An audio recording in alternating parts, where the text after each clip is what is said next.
Good. I see. So, does this mean in season 2 you guys are going to be separated in different areas? What's it mean for us?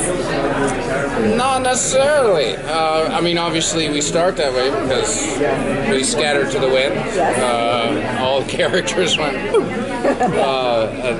Empty house. Empty house. So we definitely begin there. But we don't stay there. The show moves and things happen, and how much can we say? I don't think we can't really say that much. We will work together at some point. Whether Yes. it's in flashbacks or flash forwards or in the present. You'll make up eventually.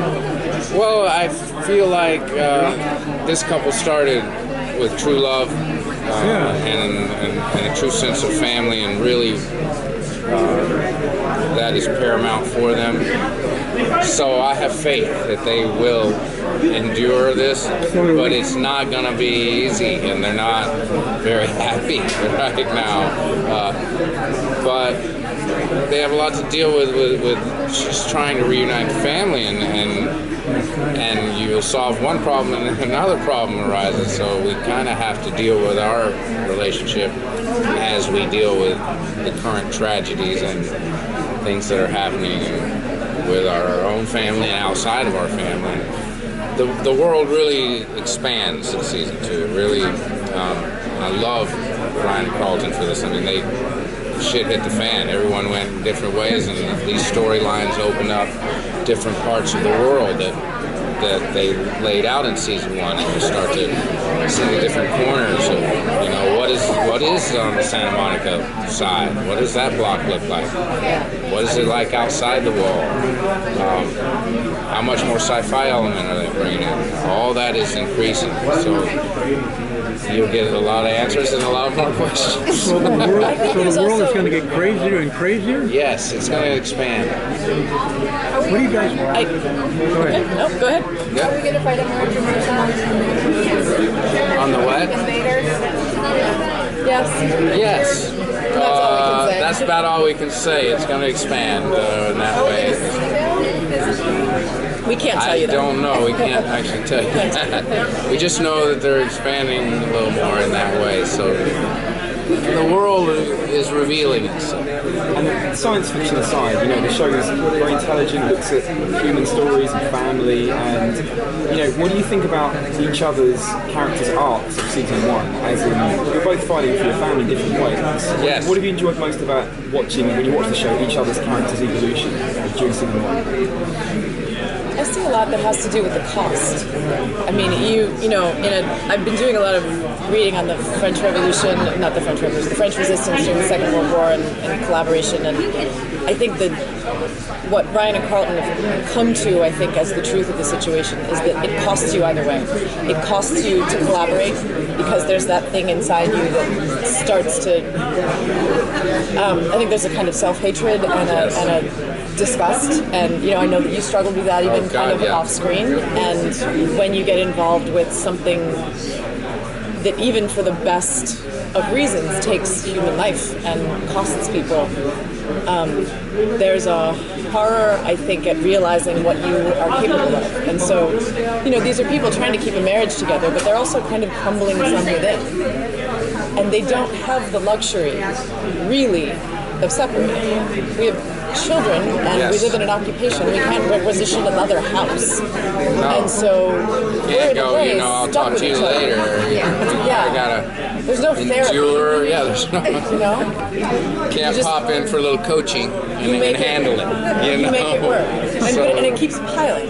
Yeah, and that's the thing. It keeps piling. It's evolving, and something gets good, something gets worse. So.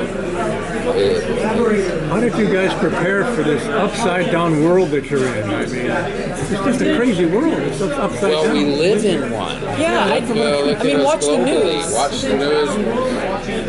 Go, you're amazing at this. No, I mean, this is the whole reason I wanted to do the show, because I think science fiction has an opportunity to examine a current culture in a way that's palatable.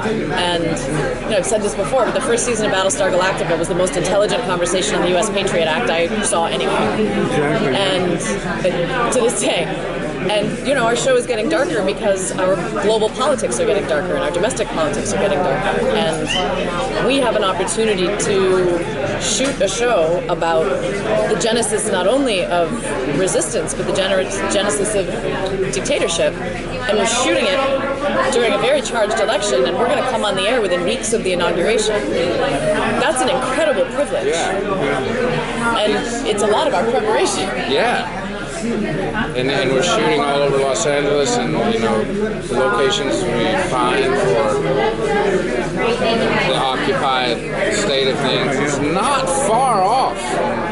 You don't have to dress it up that much. It's kind of scary when you think about it. It's kind of scary. Yeah. We got a lot of people living in a lot of We shit. have a lot of people right there living in shit. Yeah. And you're like, wow, this is not far. Shift in global politics, or shift in the And then the economy. eugenics thing too, with the diabetes, the eugenics, all that. Well, and That's kind of scary too. Hits close to home. yeah, and there's certainly, I think, we're looking this season. We're looking not only into the occupation itself, but we're looking into the psychology of it, and our daughter being brainwashed, and what does it mean to turn to a young generation. You look at like the Hitler Youth, right? Right. So you can co-opt an entire generation's ideology without a gun. You can do it with entertainment, you can do it with books, you can do it with propaganda, and so that's a war on another front, and it's one that neither one of us saw coming. Yeah, exactly. And as occupation progresses, so does their surveillance of you. And I've always been curious about this for you guys as actors. How hard is it for you, especially as the show's now getting really super popular, to keep saying, yeah, we can't tell you certain things, and we, especially like on social media and like with friends and family, how hard is it that you can't tell people stuff?